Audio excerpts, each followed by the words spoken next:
Thank you for having me. Similar to Bob, I've been refereeing college basketball for over 30 years, and I don't believe I've ever been cheered like that. That's a nice thing, but it's unusual. Thank you, committee, very much. Quite an honor. I was surprised and very humbled as I go through the list of people who were in the hall and then see the faces here. It's to be a part of that group is special and very humbled. Look, I stumbled into this basketball officiating thing. I mean, I'm telling you, I stumbled into this. Lakeside Sports Club, I don't know how many of you remember where that is, golf links in Pantano, before they turned it into a charter school. I'm playing basketball, 4 or 5 nights a week because like all the other 30 years old there, we probably still had game. So we go out there and prove it every night. Yeah, 6 o'clock on court 1 at Lakeside Sports Club. We're playing the championship. Jeez. So I get done playing, and the guy who runs the league was refereeing, and the guy who was supposed to show up for the next game to ref didn't make it. So he comes to me and he says, "Hey, do you want to referee this game?" I just got off the court and I was sweaty, and I kind of knew the guys, and I thought, you know what, I'll ref it.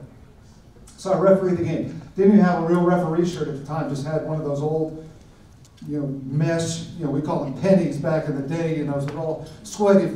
By the time you get the 9 o'clock game, they're in the box and they all stink and they're sweaty. Okay, well, that's what I was wearing. So I put that on, and it got through the game, and it was beautiful. And the guy says, "Look, I'll do this for you. I'll give you $9 a game, $9 a game to work by yourself in men's leagues at Lakeside Sports Club, and you get a free membership to the club." Now I'm a college grad. I graduated from Arizona. I figured that's a pretty good deal. So there I am, a college grad. I'm, $9 a game. I'm making refereeing basketball, Pat. I was on it. So I kind of elevated from there. I'm going to let you into behind the curtain of what it's like being a referee. Everybody except Bob, of course. You need people to help you along and show you the way and give you opportunity. That's what it's about. And officiating is a family. As much as all the athletes that are in this room, and you guys know what I'm talking about, how you feel about your teammates. It's a family. Well, officiating is the same way. We have feelings. We're people. Okay? We have highs and lows, and we've had plenty of both. I've had just a tremendous career. It's been a great run. So blessed. Things that have come to me through officiating. I've refereed all over the country. I've refereed all over the world, officiating basketball. The Pac-12 sent me to China to referee. All expense paid trip to Shanghai. 2 games. One game was Stanford and Harvard. The other game was Stanford versus one of the the teams from that league over there, and 2 referees who didn't speak any English. So that's my China experience. So things like that. So you talked about, I can't do enough for officiating and the officiating community in basketball to ever repay what it's given me. And so I have my people here.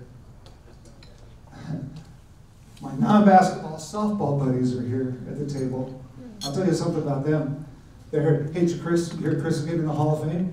And of course, it wasn't for his softball abilities. Those are my guys.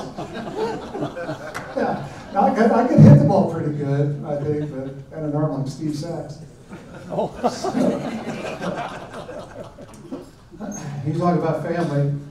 My boy's here. He got into officiating. And right at the right age. You know the age when you're not talking? Once a month is pretty good, or when he needs some money. Well, that brought us together like you would not believe, and then we were on it daily during the basketball season. And it's really fun to watch him get involved with his people. And friends of mine that are still refereeing at that level, to watch him grow as not only a referee, but as a man, it's been a pleasure. He still hits me up for money once a week. I said, dude, you just refereed, yeah, 5 games.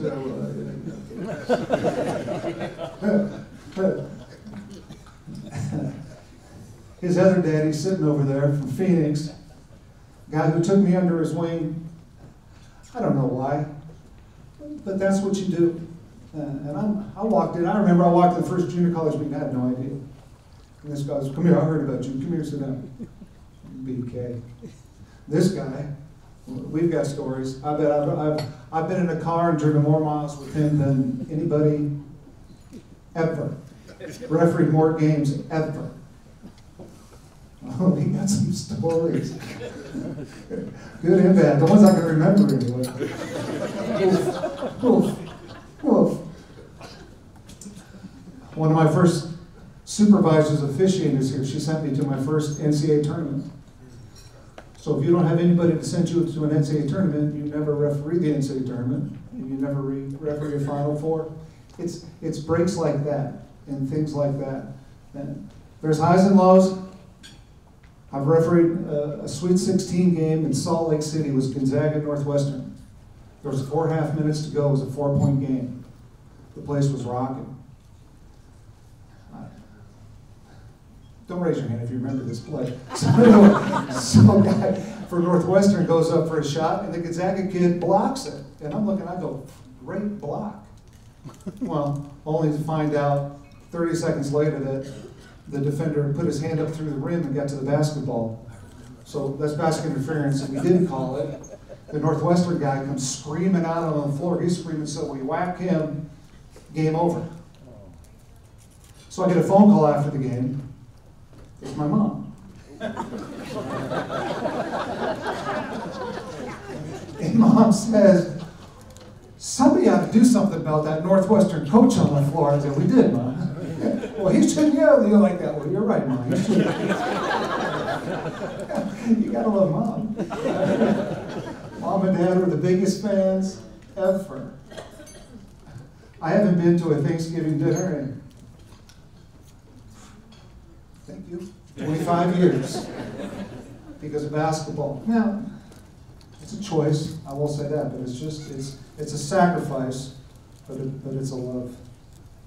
It's a love. My other families here, these people surprised me. What have been a clan?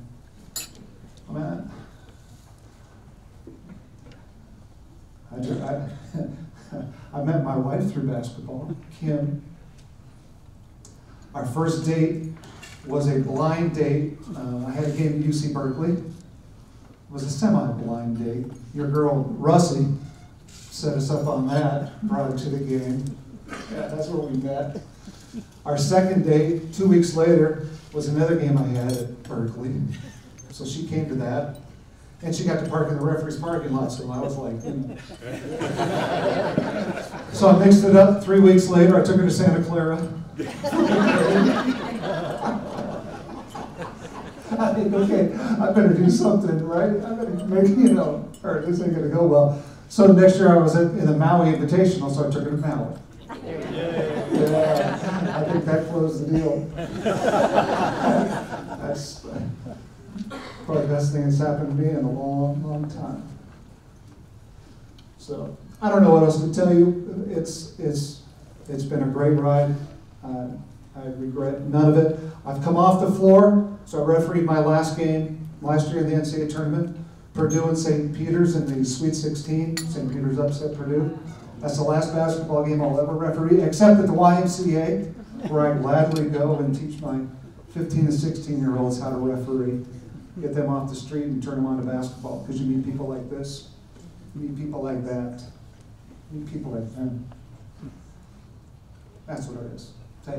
Thank you all very much.